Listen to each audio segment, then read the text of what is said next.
Flies in the Vaseline, we are. Sometimes it blows my mind. And welcome everybody to the latest GenX Wasteland.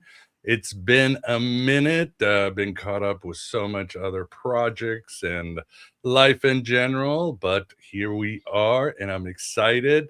I think eventually I might just join GenX Wasteland, my Substack, my Gnostic ideas all into one hub, but we shall see, especially later this year as I start really working on promoting the David Bowie book and start putting out some content on that. But again, right now, we will be talking about Elvis, a topic I can never stop. And joining us again is Christopher J. Barber, who will be discussing his book, The Jesus-Elvis Connection. Chris, how are you doing?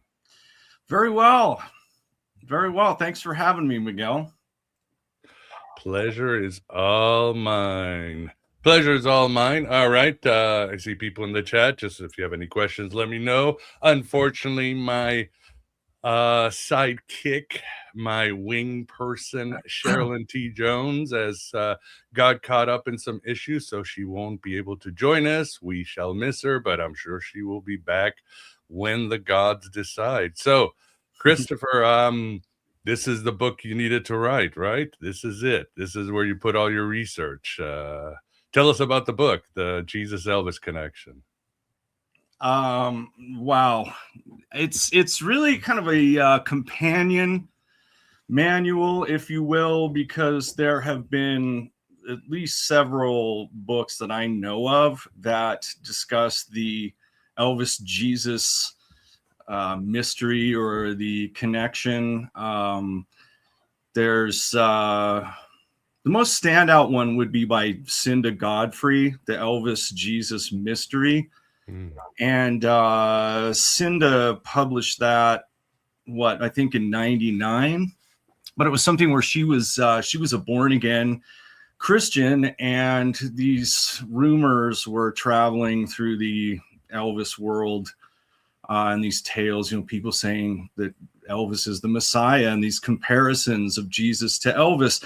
And she sought out to disprove it. She was absolutely like, that's impossible. There's no way I'm buying into that. So she dug in to the Bible and other sacred texts and mythologies around the world, and she was convinced otherwise. Her research led her to believe that Elvis was indeed the second coming. She even concluded that Jesus and Elvis were the same soul as Adam, as the original man. So it was sort of this redemptive arc between the three of them. But she believed that Elvis went into hiding or staged his death. Those really popular Elvis is still alive theories. And certainly him being seen at the Burger King in Kalamazoo, Michigan, and these other sightings gave a lot of credence to that. So she believed Elvis was going to reemerge and then fulfill this divine mission. So that's where she and I think, differ, because I'm like, for people that don't know my backstory, I mean, I was the Velvet Elvis. That was a professional Elvis tribute artist for a lot of years, and I met a lot of his friends and colleagues and band members and things, and got these stories firsthand. I also live in Denver, and Elvis spent a lot of time in Denver and befriended the local police department here, who were close friends of his.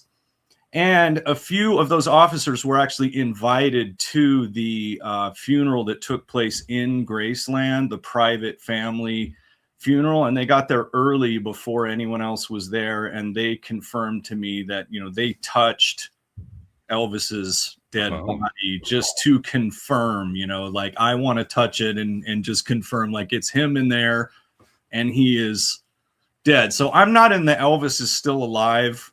I'm not in that group. And then certainly if he's going to come back and fulfill a mission, I mean, he would be 90? Yeah, I know. or I guess he's 80, you know, oh wait, did he just turn 25? Yeah. What? He'd be 85 or something. 35. So, Yeah. Or 90. Yeah, 85. yeah, so he better get on with it if that's what's happening. But you know, Jesus' mission was 42 months, 3.5 years. And if you look at the time Elvis, from his first recording at Sun Studio in July 54 until he received his draft notice in December of 58, that's exactly 42 months. Mm. So really, Elvis, you know, he could have fulfilled his ministry. And then, like John Lennon said, you know, Elvis died in the army. And then, you know, Jesus' crucifixion took 3 days and Elvis's took 3 decades. But you're right that the comeback special might have been his resurrection. Well, I mean, in a lot of senses, it really was. I mean, Steve Binder, who produced that show, challenged Elvis to walk out on the Hollywood Boulevard on a busy day in the middle of the afternoon, and he just said, you know, Elvis, I don't think you're as big anymore as you think you are, or as you have always been. And Elvis walked out on the street, and there wasn't the fanfare and people making a big deal and everything. And he realized, wow, yeah, I need to re-inject some life into my career. And certainly, man, I think it's a test of one's sexual orientation, like how you react to Elvis and head to toe black leather when he walks out on that stage. Right. You know, it's pretty sure you can just be like, that is just like the most beautiful man, you know, and if that doesn't do it for you, then I'm like, well, you know, I'm probably into women, right? But he really brought it. I mean, the comeback special was pretty amazing. But I do have to say, after seeing, you saw Epic, right? The new Yeah, movie. it was amazing.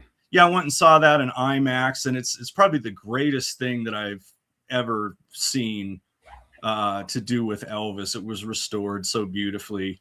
But my favorite was usually the young Elvis and maybe Comeback. But I have a new appreciation for that 1970 Return to Vegas Elvis.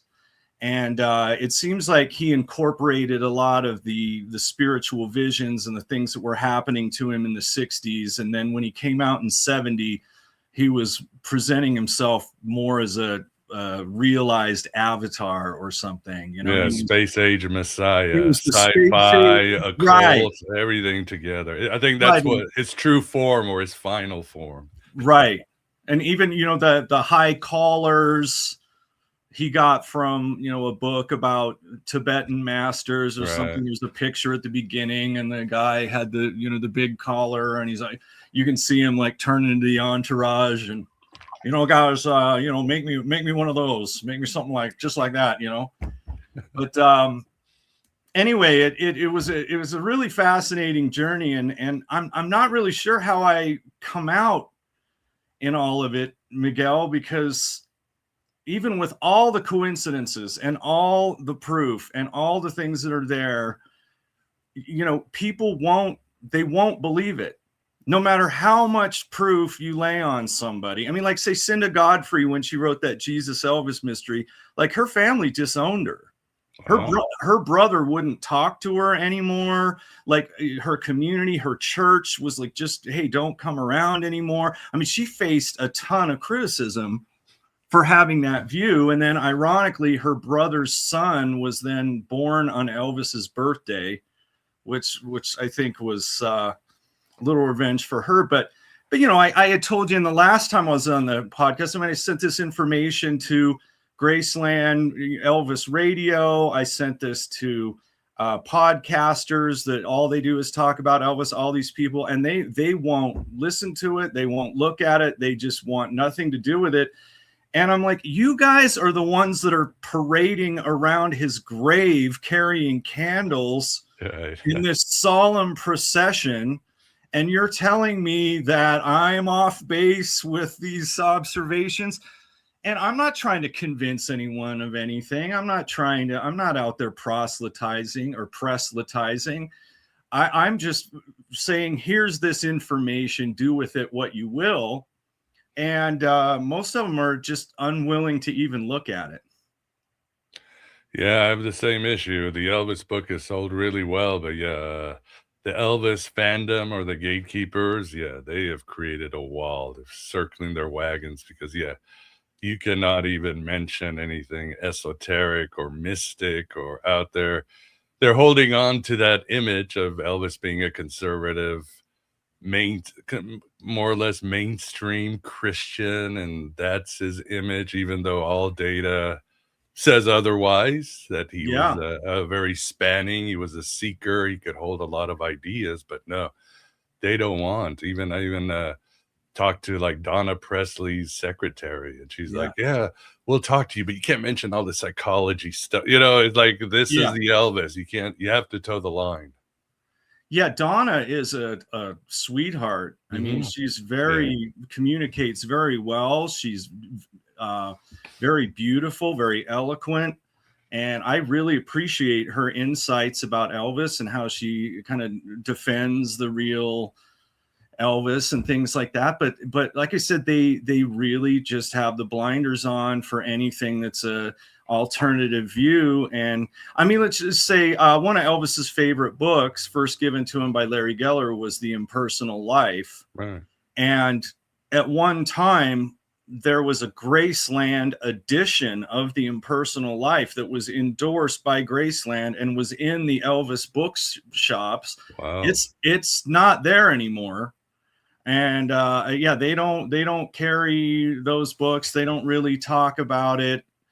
I mean, Larry Geller, his personal hairstylist and guru, he may be one of the few in the inner circle that actually communicates and champions that alternative view. But at the same time, most of the Memphis Mafia, most of the close friends of his and people I met, I mean, they all definitely admit that there was something not normal about Elvis. There was something very otherworldly about him.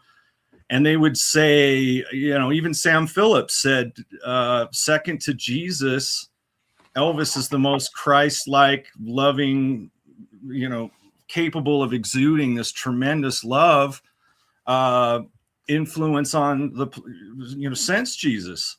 Mhm. And so they'll play around with it and they'll hint at the language, but they're not willing to willing to overturn the money changers tables. They got to keep this thing. Yeah, that's it. If you want to And be part of the circle, you gotta and make money, make a lot of money, you gotta do that. I'm finding kind of the same thing with David Bowie. Again, they just it's a business. I think it really comes down to their paychecks. yeah, I mean, and it right, it has to.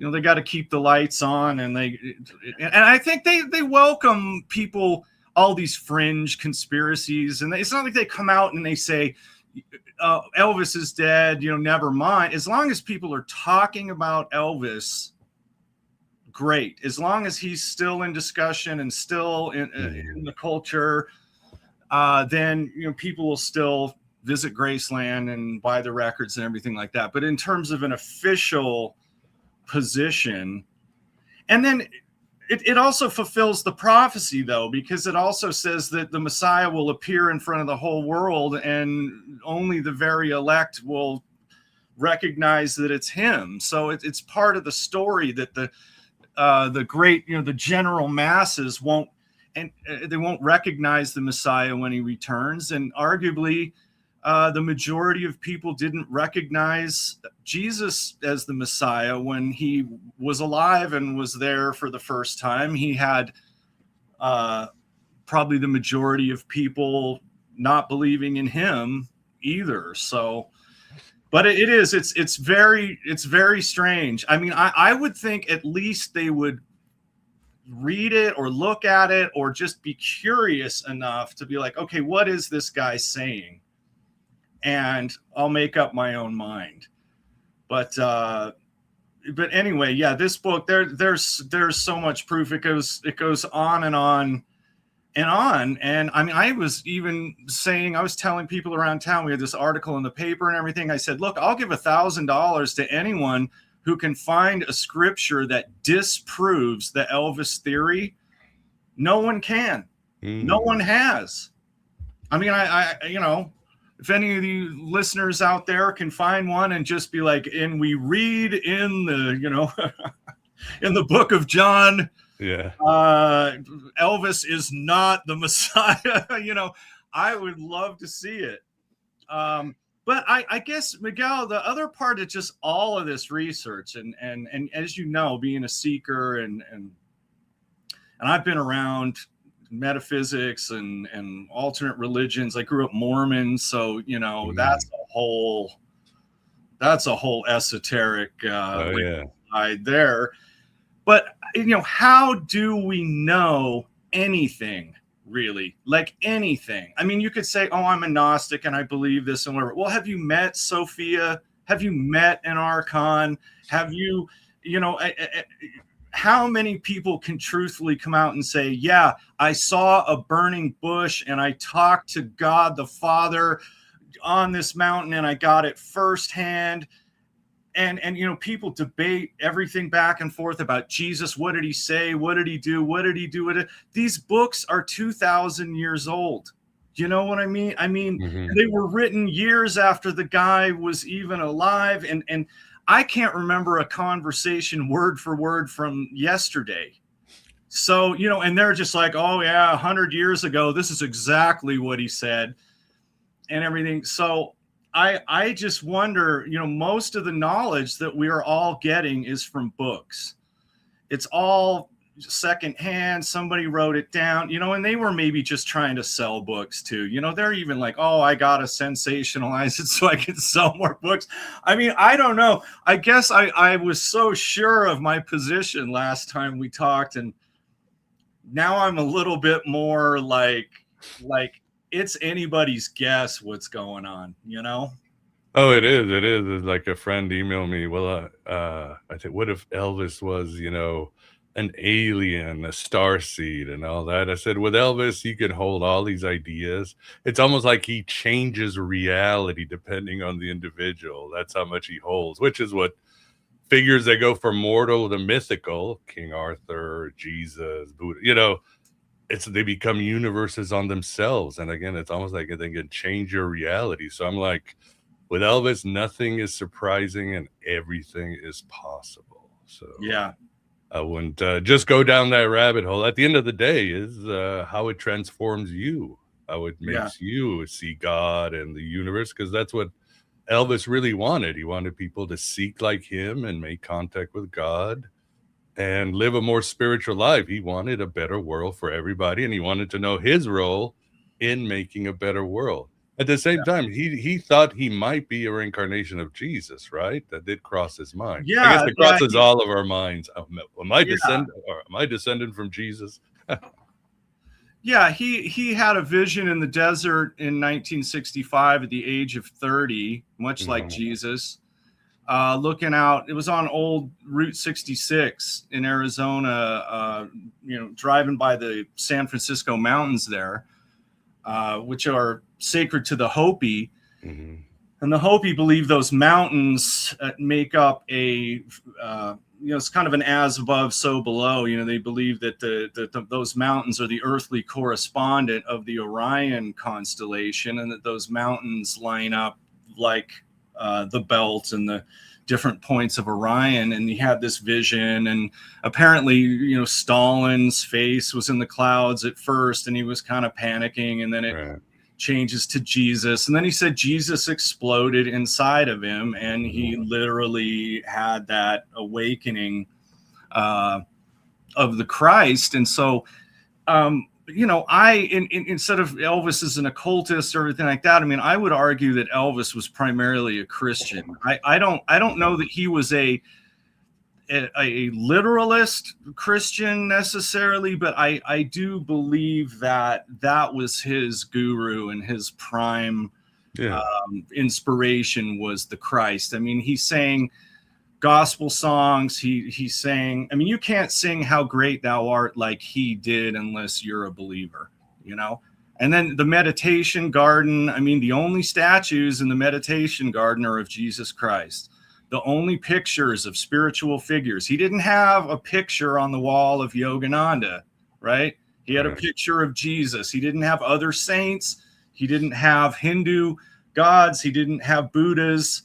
He really was a Christian through and through, but he was a Christian with a very open mind, and he was very much open to all religions, except, as you mentioned before, Scientology. I've never heard him say a negative thing about any religion but Scientology. Yeah. And he just said, "Oh, they're after my money." And then ironically, Priscilla becomes a Scientologist. And Lisa Marie, yeah. Lisa Marie for a while. But I saw in the comments someone said, "Oh, you're crazy because you used to be a Mormon. That's why you're crazy." Hey, used to be a Mormon. Used to be a Mormon. Okay, so the craziness might come more from what's in our food and water and air at this point. But well, here's a question I had for you. Enjoyed the book a lot, and I'm glad I have a copy. But a lot of the things that we didn't cover in our last interview, which I love, is you talk about Edgar Casey, the sleeping prophet. Because from a Wilcock who passed, David Wilcock, who passed, thought he was the reincarnation. He's making the news, but wait, did he claim he was the reincarnation of Casey? Mm-hmm. David Wilcock, not Elvis. Well, yeah, wow, he's the reincarnation of Elvis. That really compounds the issue. But he actually died just up the road from me out here in Colorado. Oh, wow. I think he was up in Nederland, Colorado, if I'm not mistaken.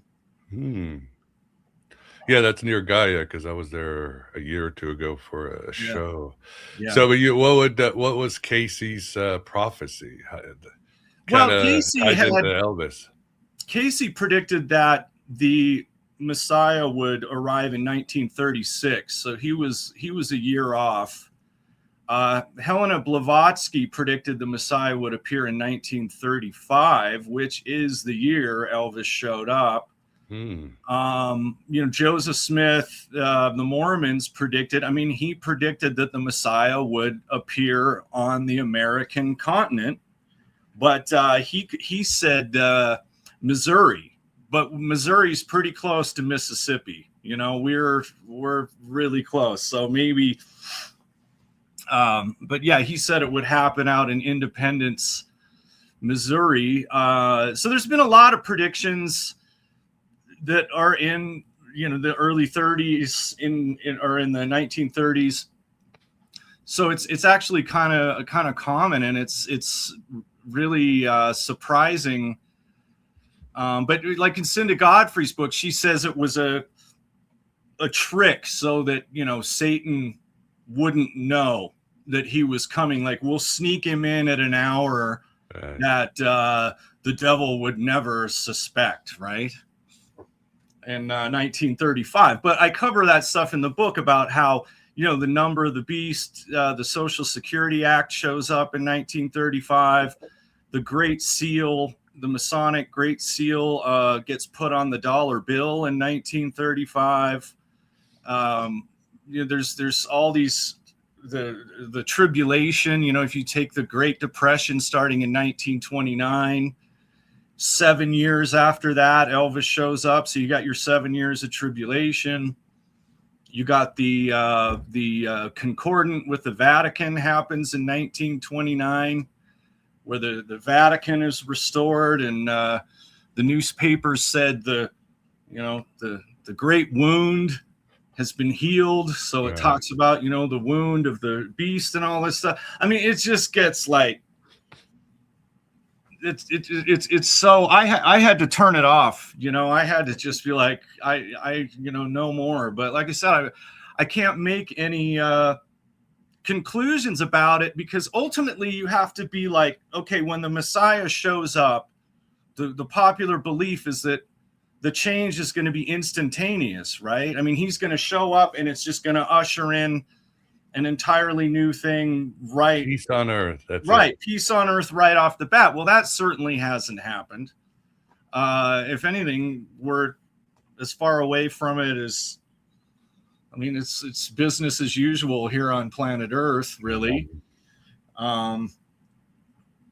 So I don't know. And then there's another side to this. There's a lot of people that talk about, you know, Elvis is the Antichrist, and Elvis is, you know, he's the devil in disguise. And there's a guy out there on YouTube that's making all these videos about how Elvis is a fallen angel. And then there's the photos that have surfaced, you know, where Donald Trump says, I look like Elvis, and you put their faces together, and it's like, oh, they're the same being. I mean, you know, the internet, it's just a minefield out there. But if you look at the word Antichrist, like, we have this idea that it's a polar opposite of the Christ. It's the Antichrist, and somehow, you know, he'll be the polar opposite of all these things we associate with Jesus. But I think in the original Greek that anti, the meaning was like the same.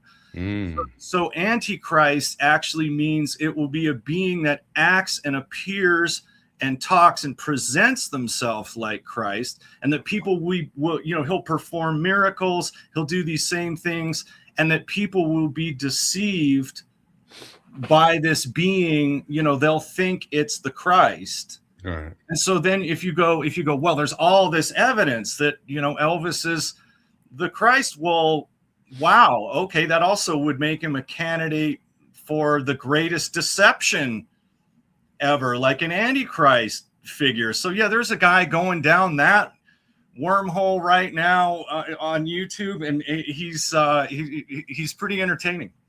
It's pretty entertaining to watch. Yeah, I think I've watched it too. Those are great. Yeah, we thought the end of the era of tabloids like the Inquirer and Star would bring a more sober era in the internet, and it's made it even weirder, right, Christopher? It's like, yeah, it's wild. It's pretty wild too. And how did you get started? How did you go down this rabbit hole, the Jesus-Elvis well, rabbit like hole? said, you're chosen. You don't, right? I mean, you don't. What is it, John 3:16? You know, it's not. You don't choose it. You get chosen. It's like you said. You have two options. You can either mildly suffer or extremely suffer. Yeah, that's it. But it's going to bring some pain, and it really happened to me that way too. I mean, I wasn't an Elvis fan growing up. I mean, my parents were listening to Beatles records, and I was born in San Francisco in the late 60s. You know, my first words were pretty lights before I even said mama or dada. I mean, so it was like I was just came out into that San Francisco whole thing. So I mean, when I was a young guitar player, I mean, it was all about Cream, Led Zeppelin, Black Sabbath, you know, just the rock, and I love jazz and classical. I mean, Johann Sebastian Bach is kind of synonymous with God for me. I just think he's incredible. But it wasn't till my early 30s that Elvis found me too, and I needed a job and had a new family to pay for him and everything, and someone just said, well, you know, you got Elvis's profile, man, you know. And that's back when I still had black hair and sideburns. But I said, you know, you should try this out. And I went and did some random sightings around town on Elvis's birthday, and people were like, it's uncanny, dude. You really are good at this. And so what started as a joke, I mean, I ended up singing at Red Rocks here in Denver with the governor, you know, and sang in Graceland and Tupelo and Europe and New York City, LA, all over. I went all over the world doing this Elvis act. And it was something where it found me, Miguel. But I mentioned this last episode we talked, was the real mystery was the books, was when the books showed up. And you know, my wife wakes me up in the 4 o'clock in the morning or something. She's on her way to work. She says, get dressed right now, run outside right now. Don't ask questions. So you do that when the wife calls, and we pulled, apparently someone's flea market, someone who ran a flea market got evicted from the garage down the street, and this guy was just throwing away all this stuff in the dumpsters, and we were fishing all this stuff out of the dumpsters as fast as he was throwing it away.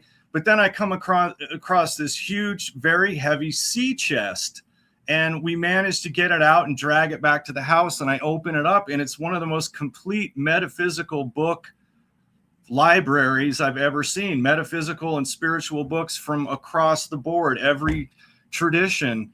And it had a copy of the Impersonal Life in there, and it had a bunch of different stuff.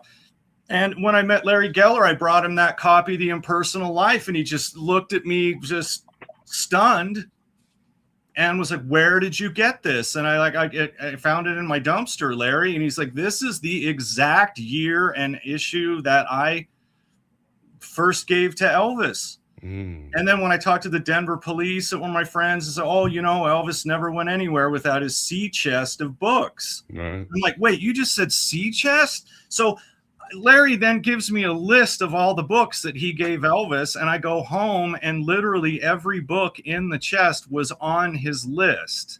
Wow. So these books got dropped in my lap, and I can't explain that. I mean, how do you explain that? But I read them all and really went down that wormhole. And I think it's just sort of like Shakespeare's The Tempest or the story of Faust or something. I mean, you could read all these books and spend your whole life seeking knowledge and just bury yourself in books. And does it really make you happy? Does it really make your life any better? Or does it just kind of bring you an existential pain, you know? And did I really solve anything? Did I come to the end, or is it just make you more confused?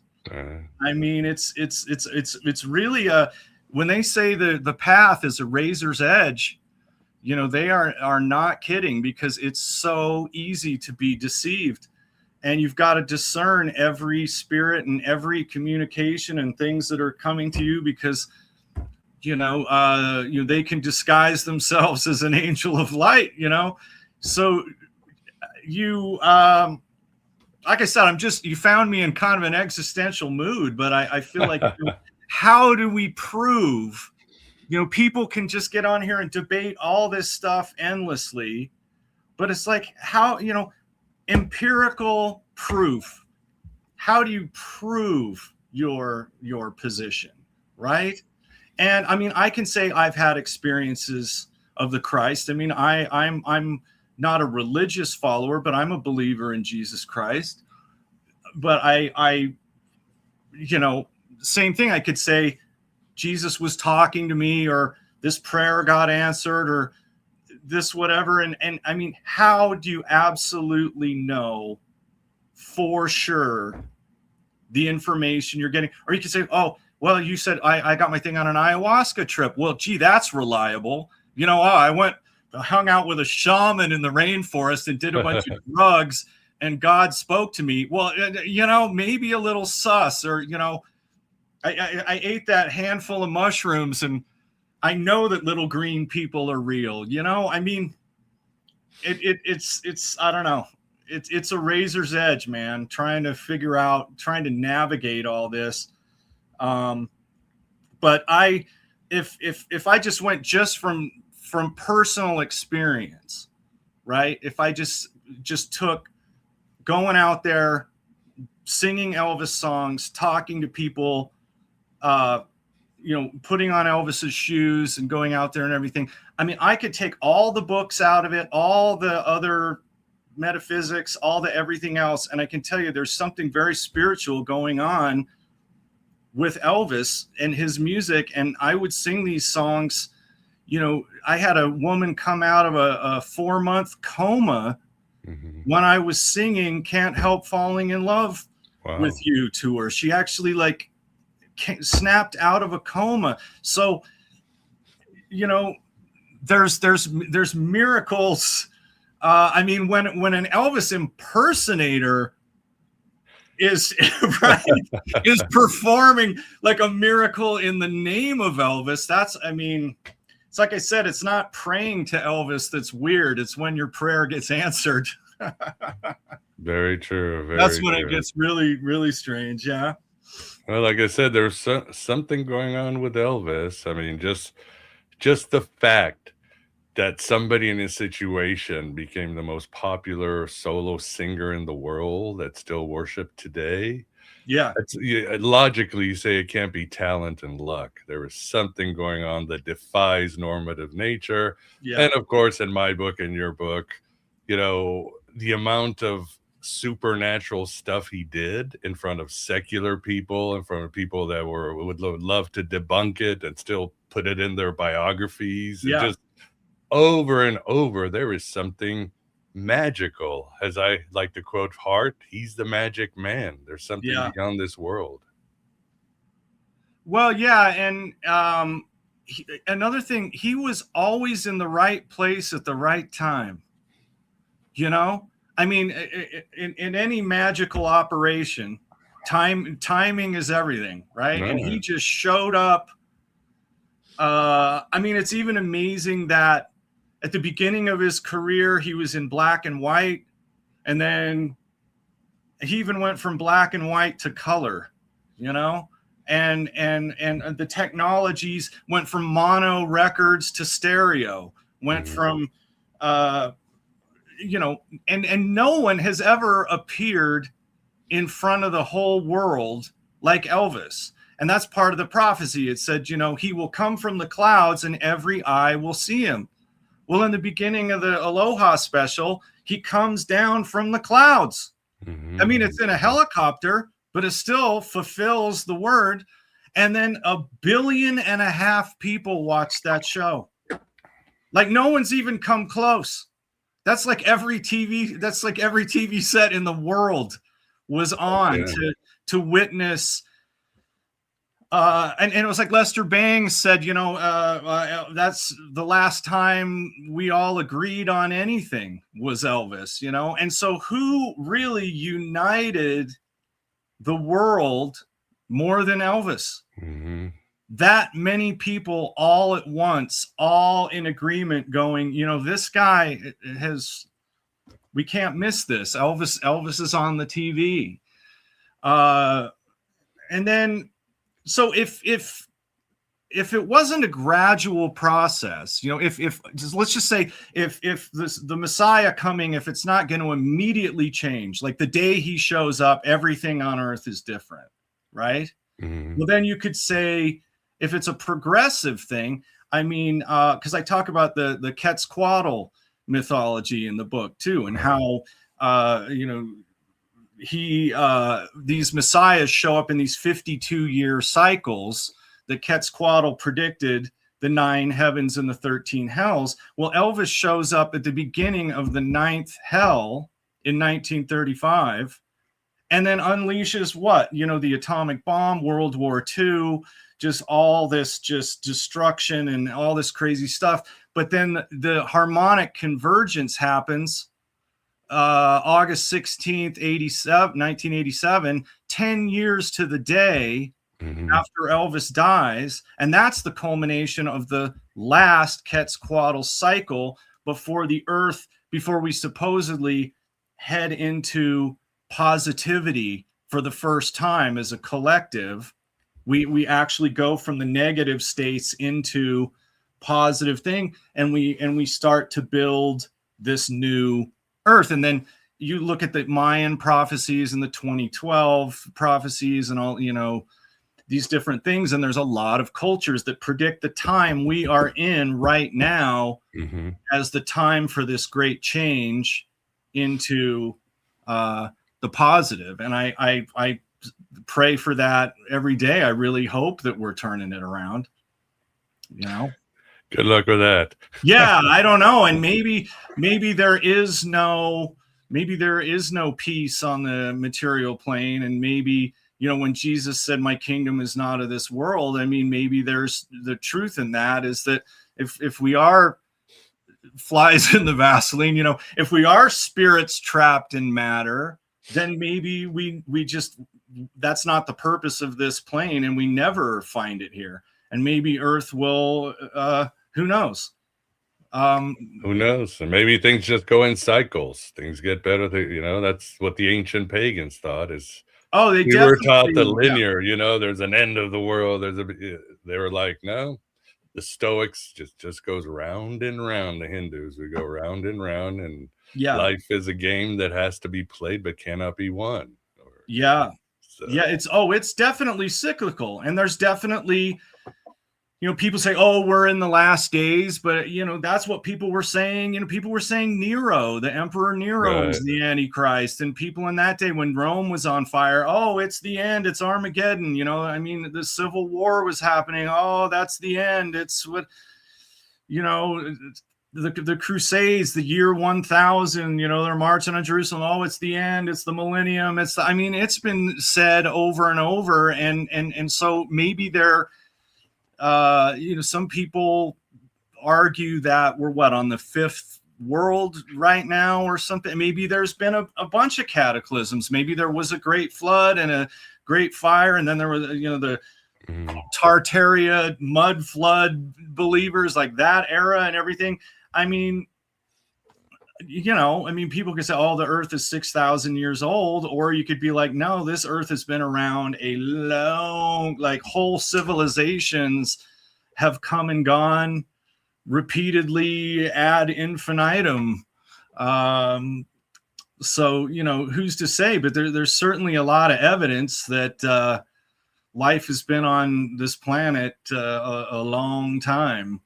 And there's another great book by Maya Nartumid, The Blue Star, Elvis, the Blue Star. And she really goes down the Elvis reincarnation cycles, and that Elvis believed in reincarnation, and talked about his lives. And, you know, he said he lived in ancient Rome in the 1st century. And then, you know, recently some archaeologists uncovered this statue in Perugia outside Rome, and it looks exactly like Elvis. It has sideburns and kind of pomped hair. And then, you know, the in the book, The Satires of Juvenal, he talks about an Elvius that could croon in the smoothest tones and all this stuff. And you're just like, I mean, so there was a Roman Elvis. I mean, so, you know, we got Elvius. And then you look at these faces of antiquity on all these ancient statues, and so many of them look like Elvis, you know. And then part of that Antichrist guy's theory, you know, he's like, you know, the Statue of Liberty looks just like Elvis, and the Statue of Liberty is actually a statue of Lucifer. Yeah. And, you know, and the torch is the, you know, sign of, you know, the illumination and the knowledge, and the, you know, the 7 rays are like Hecate and Mithras, old cult. I mean, all kinds of, like I said, man, I mean, I guess my head is about to explode from. Well, what is its theory? Is that Trump is Elvis, and he's bringing us to the end times? Yeah, I mean, there's so many people doing that, and then. You know, Trump did go to Graceland recently. So. Well, and then we were printing this book for the very first copy, and I was holding, you know, the drying ink in my hand, and my friend's there, and he's like, oh my God, Trump just went to Graceland. And then, you know, you look at 2 Thessalonians, and it talks about the man of lawlessness will enter the temple and compare himself to God, and then you got Trump sitting on the couch signing Elvis's guitar, saying, "Yeah, everyone always told me I did look like him," and he's sitting in the temple comparing himself to Elvis, and you're like, I mean, you can't make this stuff up, Miguel. It's no, you can't make it up. So I'm headed out to I'm going out to Graceland this weekend, and maybe I'll smudge. Do a thorough smudging of Graceland or something. I don't know. We're gonna get a revival going out there or something. Yeah. But I don't know. I think, like, you know, so much of the you know, the Antichrist. I mean, what if it's just the Antichrist spirit? It seems like all throughout the Bible, there's a bunch of Antichrists. There's a bunch of figures that fit the bill of you know, whether it's a really evil king or, you know, these rulers. I mean, some people said, oh, you know, it's got to be Hitler. Some people say, you know, but it used to be Obama, whoever's popular, or, right, you know, influential is the it's always somebody. And then I always say, you know, every day is Armageddon for somebody. I mean, if you think about it, like, we all have to face our mortality. We all have to face the end. We all have to evaluate our own beliefs. We have to look at ourselves, you know, whether there's a judgment with God the Father, or we have to do battle with our own conscience. And we have to actually, you know, my dad recently passed, and sitting with him at the end of his life, and looking back over all those decisions and evaluating, you know, how did I do? How well did I love? What kind of life did I lead? So at some point, you know, we all have to come to terms. It's our own very personal experience. And you know, I don't think anyone can do that walk with you. I mean, when you're at that final hour, you know, you're taking that next step alone, you know? And, but then again, I believe in an afterlife, and I believe there's something, you know, intelligence continues on after this, because my grandmother was pronounced dead 3 times, like flatlined, like carrying her out with a sheet over her, and she just sprung up out of bed and was like, you know, they're not gonna get me yet. Yeah, ain't dead yet. You know, and she was pronounced dead and came back. So, and I mean, I've had past life experiences and things. I mean, once again, though, you know, you could eat a bad, you know, piece of bad food or rotten meat or something caught in your colon or something, and all of a sudden, you know, you're talking to angels. Or how do you have total discernment of what you're experiencing? And is there, you know, an objective, a way to objectively kind of dissect the information, or you know, is it all subjective? And we're incredibly powerful beings, and we're creative beings. I mean, we can imagine and create, you know, anything. You can create with your own mind, your own thoughts. I mean, you can you can take yourself down any wormhole you want. But God, these are the tough questions, man. They've been trying to answer you know, when people go, oh, I know exactly what happens after death. Oh, really? No, okay. So you met that guy, you met someone that came back, you talked to him, or the stuff with spiritualism, you know, Arthur Conan Doyle, Houdini's famous battles over, you know, is it fraud? Is it real?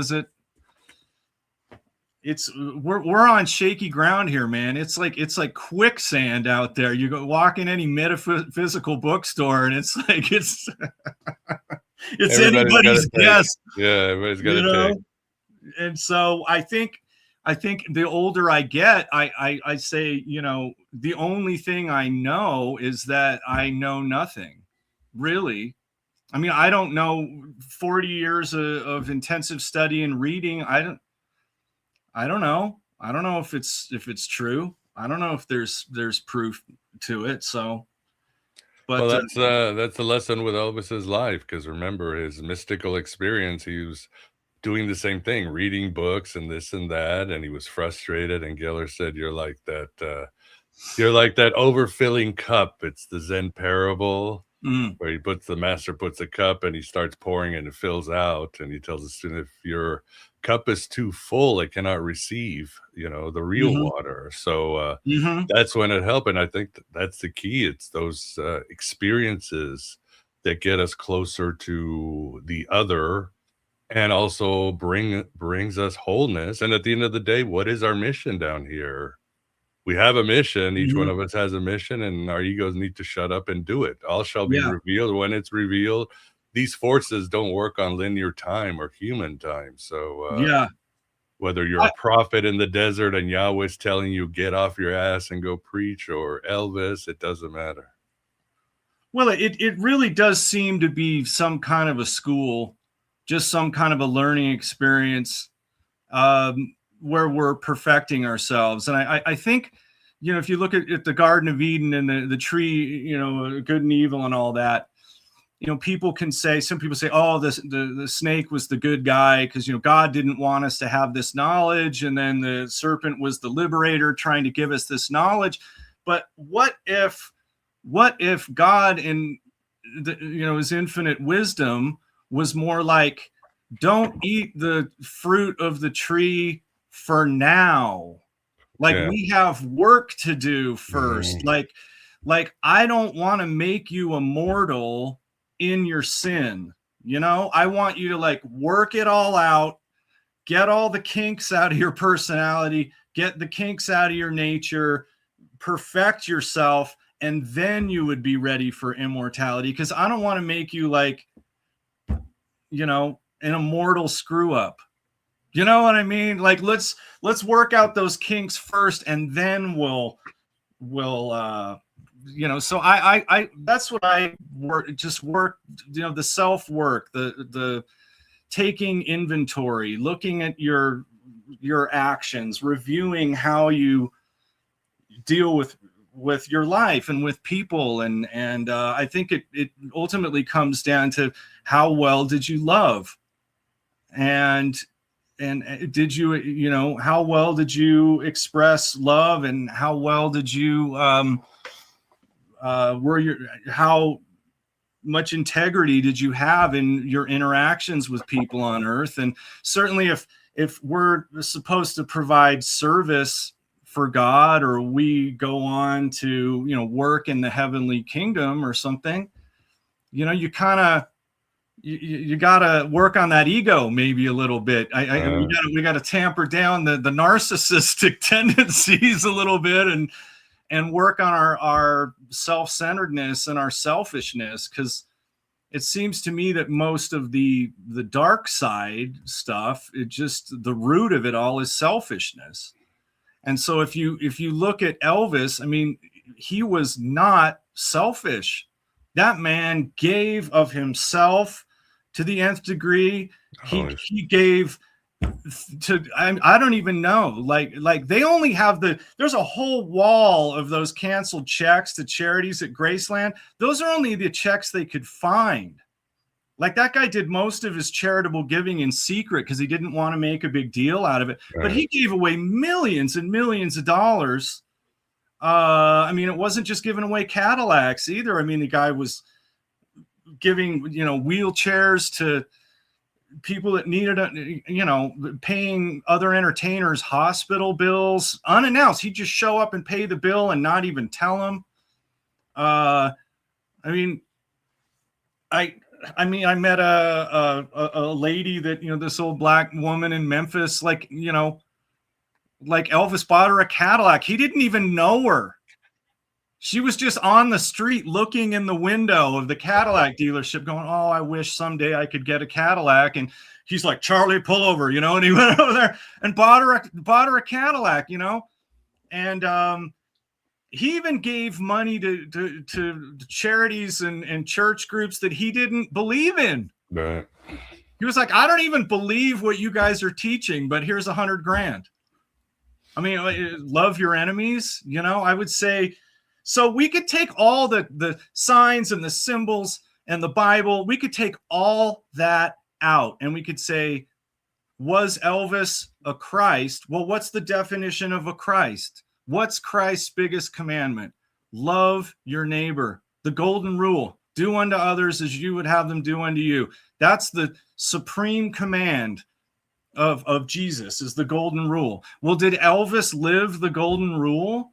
Like, as well as anyone I've ever even heard of. That guy was, and he was generous even when he was a young boy. Like, his parents saved up for 6 months to buy him a tricycle, and by the end of the day, he had given it away to a kid that was less well off than him. So it wasn't something that he came to or whatever. You know, he was born, I mean, he was born special, and he was born talented. And that's part of the thing when people go, oh, the deal with the devil or the Faustian thing or the crossroads or the whatever. Man, Elvis was talented ever since he was born with it. That kid got up and sang at his elementary school in like 5th grade, and the kids all went nuts. There wasn't some period where Elvis disappeared. You know, he sucked, and then he disappeared and came back and was all of a sudden like Robert Johnson, talented. And then you say, you know, also a thing with people that kind of do that Faustian deal is the revelation of the method. You know, they have to advertise at some point. They have to like say, hey, this is what happened, and they got to advertise for their sponsor, right? So you got, I mean, say in Bowie's case, you know, he's singing The Man Who Sold the World. I mean, he's telling you in his music. Freddie Mercury from Queen, you know, Beelzebub has a devil for a son for me, you know. I mean, they're admitting it in their lyrics. Bob Dylan admitted it on national TV in an interview that he did the deal. You know, John Lennon supposedly did the deal on you know, this Devil's Bridge by his house, you know, for 20 years of fame. And then he got shot 20 years after he got big, 20 years ago today. Wow. You know, so a lot of these people that do the Faustian thing, I mean, they have to let you know, they have to advertise. And in Elvis's case, I mean, I guess there was the one song in King Creole where he's saying, I'm evil, don't you mess around with me, you know. But he doesn't ever really talk about, he doesn't have a revelation of the method. And I don't, and you know, there wasn't a bust of Aleister Crowley in his house, and you know, there wasn't any, like, I mean, he had people around him all the time. You know, if he was some ceremonial magician, it seems like at some point, you know, Charlie Hodge or somebody would be like, what's up with the pentagram on the floor in the basement? You know what I mean? So I think Elvis is one of those that was just I think he was absolutely born with it. Certainly born with a destiny, with the blue light and all that. But yeah, we're at the top of the hour. So Christopher, where can people get your book? It's not if somebody wants to get a copy of your book, what's the deal? Yeah, well, the book is actually by Elmore Proslow. He was this mysterious man that showed up, and I was working on doing a book, and he just showed up and slipped this, and he was some old 80-year-old guy with dyed black hair. And I think if you want a copy of the book, just write Miguel, and he can send you a PDF copy. I do have another book called In His Shoes coming out, which is about my experience with Elvis and meeting his band, Lisa Marie, Priscilla, old girlfriends, all these people. I got a lot of firsthand stories of Elvis. And it talks about how my walk with Elvis transformed my life and just made me into a better human being, kinder, better to my mom, you know, generous. So In His Shoes should be coming out here soon. If you want to see some really great videos I just posted, go to JesusandElvis.com.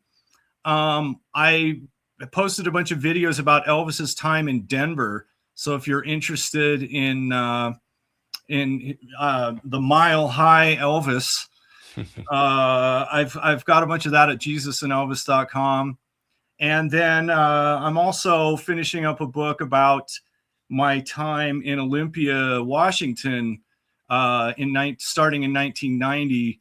I played, show with Kurt Cobain and Nirvana, and knew Eddie Vedder and Lane Staley and all these people. So it's a book kind of about that, very Gen X. If it's the Gen X novel, and kind of talking about early Kurt Cobain and watching him go from just playing local shows to the biggest band in the world, and and kids are still talking about him today. But just I'll leave you with this, which it could just be too. Was the great mystery of Elvis more like, how was he so good looking? I mean, really, would any of that have happened if he wasn't such a beautiful man? I mean, it really, like, you're just like, I don't know that a more beautiful man was ever born. And then even you say, okay, look at the grunge thing. Okay. There was a ton of bands in Seattle at that time, but look at the big four, right? Nirvana, Kurt Cobain, gorgeous man. Eddie Vedder from Pearl Jam, really good looking man. Chris Cornell, Soundgarden, good looking man. Lane Staley of Alice in Chains, good looking man. Why didn't any of those other bands make it? Mudhoney, why isn't Mudhoney bigger? Oh yeah, wow, not the best looking guys. So I hate to admit that humanity, that we're that superficial, but it really seems like just a huge part of all this is just the how was a guy like that ever born? Mm-hmm. And last thing too, Bob Joyce is not Elvis. Everybody, like, stop. I still get emails about that. Yeah, let Bob Joyce, like, just live out the rest of his life. He sings a good Elvis, but come on, guys. Elvis, he's gone. He lives in spirit now, somewhere in the hollow earth. I've heard somebody told me that, like, oh, he's a spirit in the hollow earth. I'm like, okay, man, whatever gets you up in the morning. Because here's the thing, no matter how smart you get, no matter how saved you are, no matter how enlightened you are, no matter how gnostically evolved you are, it's chop wood, carry water, man. Still, as long as you're on this plane, you got to eat, you got to use the bathroom, you got to, it really is. I mean, there's no parade when you find enlightenment. There's no big bandstand cheering you on. It's kind of an ego letdown, actually. It's kind of ego shattering. So you just have to all right, chop wood, carry water, right? Well said indeed, my friend. All right, well, we better wrap it up. Really enjoyed the conversations. Good stuff in the chat, and really appreciate you being here and your support, whether it's GenX Wasteland or Aeon Byte, as we continue on our journey to find out about ourselves and everything else. And Chris, always a pleasure having you on the show. Yeah, thank you so much, Miguel, and thanks for writing that book and keeping the Elvis. I mean, you'll probably be doing these podcasts 10 years from now. It's just Elvis. I hope so. Elvis, I did just post an interview with Mojo Nixon too last night that I did. An Elvis is everywhere interview, but Elvis is indeed everywhere. Yes, he never ends. I'm glad to hear that. Awesome. Well, appreciate what you're doing, and for everybody else, continue singing your song, and we will talk soon. Take care, everybody.